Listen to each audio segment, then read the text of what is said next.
investment proposal on Starbucks by Anthony, Cara, Daniel, and Srivi. Starbucks was established in 1971 by Jerry Baldwin, Zed Schigel, and Gordon Barrick in Seattle. The company started out by selling coffee beans and roasting equipment before expanding into beverages and eventually other supplementary cafe items. Starbucks went public for trading in 1992 with an initial public offering of $17 per share, before expanding its storefronts internationally in 1996. Today, Starbucks is now one of the largest producers of coffee-based goods in the world, controlling luxury coffee bean imports from South America, Africa, and Pacific Asia regions, and operating in more than 80 countries.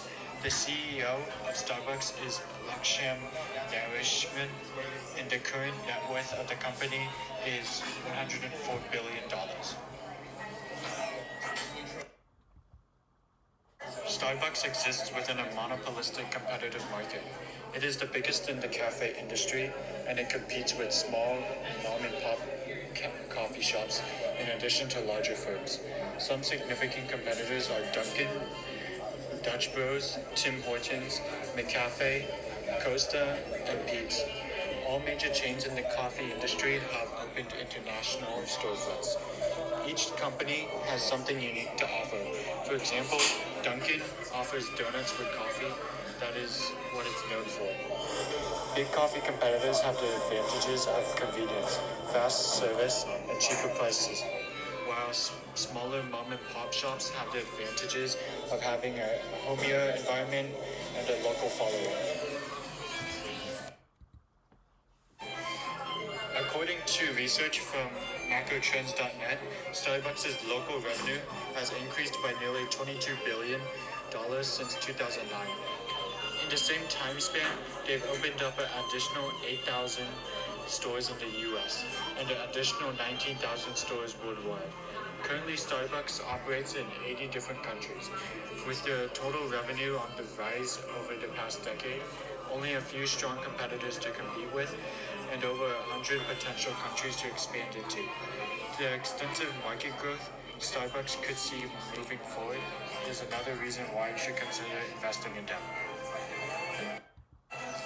Starbucks is considered a luxury because one can save a lot more by making coffee at home.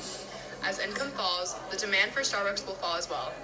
According to research done by the Federal Reserve Bank of St. Louis, the median household income has been on a steady incline over the past 8 years, increasing by nearly $9,000 since 2014. With the average income on the rise, a business like Starbucks that sells many normal goods will witness an increase in quantity demanded from the consumers. Starbucks' low input costs will allow them to keep up with this increase in demand and remain in operation.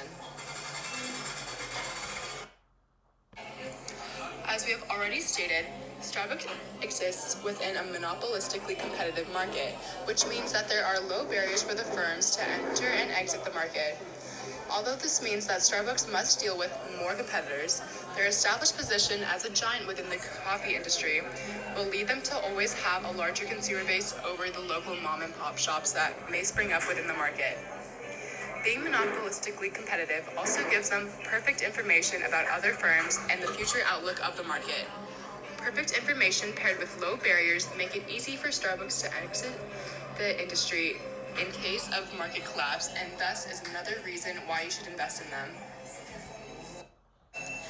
We are currently living in a time where the demand for coffee is at an absolute high.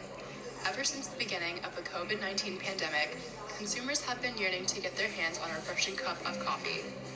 According to research done by the Motor Intelligence and Market Data Forecast, this increase in demand has substantially boosted the coffee market in the African and Asian Pacific regions, two of the primary locations Starbucks imports its coffee beans from.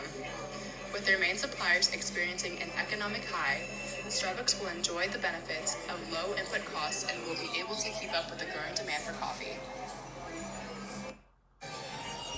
Besides its basic menu items, Starbucks offers an array of unique pistachio-flavored beverages that are not available on rival menus such as Dunkin', Pete's, or Costa. Although these rivals do sell their own unique beverages, Starbucks is the only one that serves the pistachio-flavored lineup, which gives them product differentiation. As previously stated, Starbucks engages in non-price competition with rivals to convince consumers that their products are one of a kind. Having a unique lineup of menu items gives Starbucks this novelty that is craved by consumers and allows them to sell their products at a slightly higher price. Higher price means higher total revenue, and thus is another reason why you should invest in them. As previously stated, Starbucks imports its coffee beans from a variety of places around the world, such as Latin America, Pacific Asia, and Africa. This means that substitute beans are available if one region is low on supply. Having factor substitution means that Starbucks' supply curve is price elastic. By having an elastic supply curve, Starbucks can reduce their quantity without having to lower their price significantly in the case of an economic recession. Compare this to Starbucks competitors like McDonald's, Dunkin', and Costa, who primarily import their coffee beans from strictly the Latin American region. Starbucks' input substitutability will leave them more prepared than their competitors in the case of a recession in the coffee bean market, making them a smart choice to invest in. A significant portion of the success of Starbucks can be attributed to its investment in its consumers.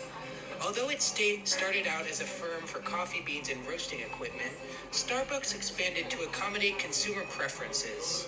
For example, America's work culture established the grab-and-go mobile feature and has a prominent presence in the store as they have a mobile order table.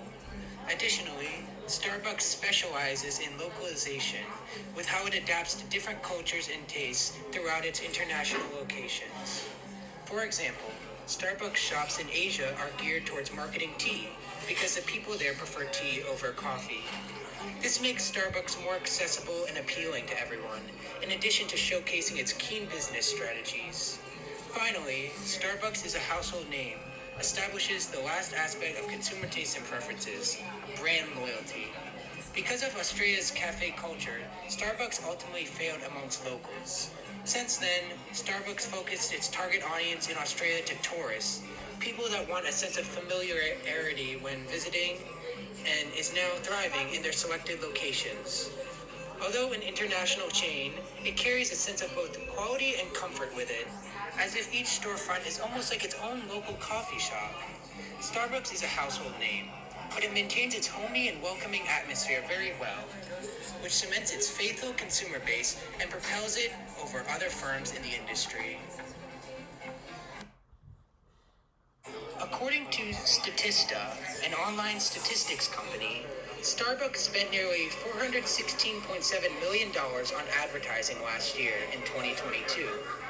Although this number drastically increased in 2022, Starbucks has averaged spending over $200 million on advertising over the past years.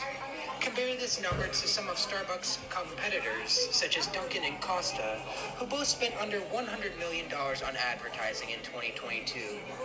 Advertising and appealing to consumers' tastes and preferences gives Starbucks much more pricing power compared to their competitors.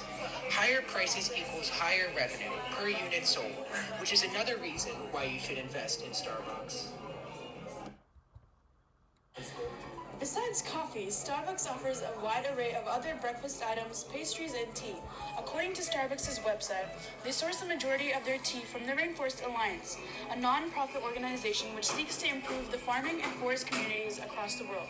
Last year, their total revenue netted nearly $100 million, and with their impact reaching over 165 countries worldwide, that number is expected to grow in the coming years. Having such a successful organization that operates in so many countries be one of their main suppliers allows Starbucks the high-factor mobility.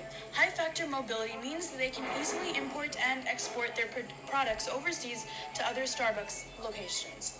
Being able to easily transport factors to stores overseas will open them up to an array of opportunities to increase their total revenue, and thus is another reason why Starbucks should be invested in. Being part of a monopolistic competition, Starbucks is a price maker in their industry. As a part of a monopolistic competition, Starbucks engages in non-price competition with their competitors. Non-price competition includes things such as advertisements that try to convince consumers that their product is in some way unique compared to other firms in the market. Convincing consumers that their product is one of a kind allows them to sell at a slightly higher price than their competitors. According to the Starbucks menu, the average price of a large cup of coffee is $4.15. Compare this to the price of Peet's Coffee, which sells the same exact coffee at only $3.25, or Dunkin', who only sell at $2.09. This shows that Starbucks is clearly successful at advertising their goods to the public and is another reason why investing in them is a smart decision. According to the New York Times, Starbucks has labor unions at approximately 100 stores across the country. Brazil, one of the main suppliers that Starbucks relies on for coffee beans, has been recently experiencing political instability with a mass riot taking place after their most recent presidential election. Colombia, another supplier of coffee beans, has been grappling with armed rebel groups that have been running rampant across the country. All of these aspects are negative externalities which could impact the value and the price within the coffee industry. However, despite these negative externalities, Starbucks still remains the leading firm within the industry, netting an annual revenue of $32 billion in 2022, the highest it has been in its history. Delving deeper into a major negative externality, over 250 Starbucks locations have been unionized as of date. Workers have started to reconsider their employment, demanding better pay and treatment. Especially since the commencement of COVID-19, employees have been forced to toil even in dangerous conditions under unfair management. Now unionization is facing steady incline, short-term profits and stock prices may fall, synthesizing a period of uncertainty for the company. While this is an immediate risk, there is no evidence of a company's definite demise due to unionization. Indeed, unionization can be viewed as an asset to investors. Primarily, a greater investment in workers also leads to a higher employment satisfaction. And from the standpoint of a labor market, where Starbucks serves as the consumer, workers would be more willing to produce higher quality output and offer more sustained efforts. Unions also promote worker retention, as the cost of hiring and training new employees during shortages will significantly decrease. Additionally, one of Starbucks' greatest strengths is its reputation. It harbors a welcoming, ambient space for customers to both relax and find productivity. So presenting an anti-union sentiment in its reputation would only create greater financial risk for investors. However, unionized companies input more time into their workforce and less into risky ventures, and ultimately they are more transparent than companies without unions.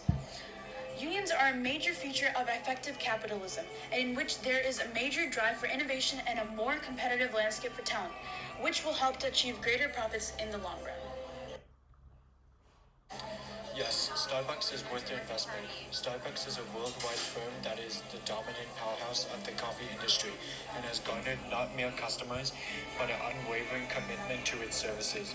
People love Starbucks, and it will likely never change. Starbucks' annual revenue sees continuous exponential growth, and even with an upcoming recession looming over the economy, Starbucks' stocks stand tall. While prospective investors in Starbucks risk some drawbacks to buy, Starbucks' future profits and benefits are incredibly promising. 3 years ago, COVID-19 synthesized a seemingly indomitable front. People couldn't leave their homes and businesses permanently closed. Any firms that were still running presented perpetual conflicts between the company and the worker. With the increased tensions of employment during the lockdown, however, Starbucks' unwavering support of its partners and communities has truly preserved through the pandemic. The world will never go back to the way it was before, but it will see change now for the better. Starbucks remains a frontrunner of the impact both internationally and to the comfort of your favorite local store.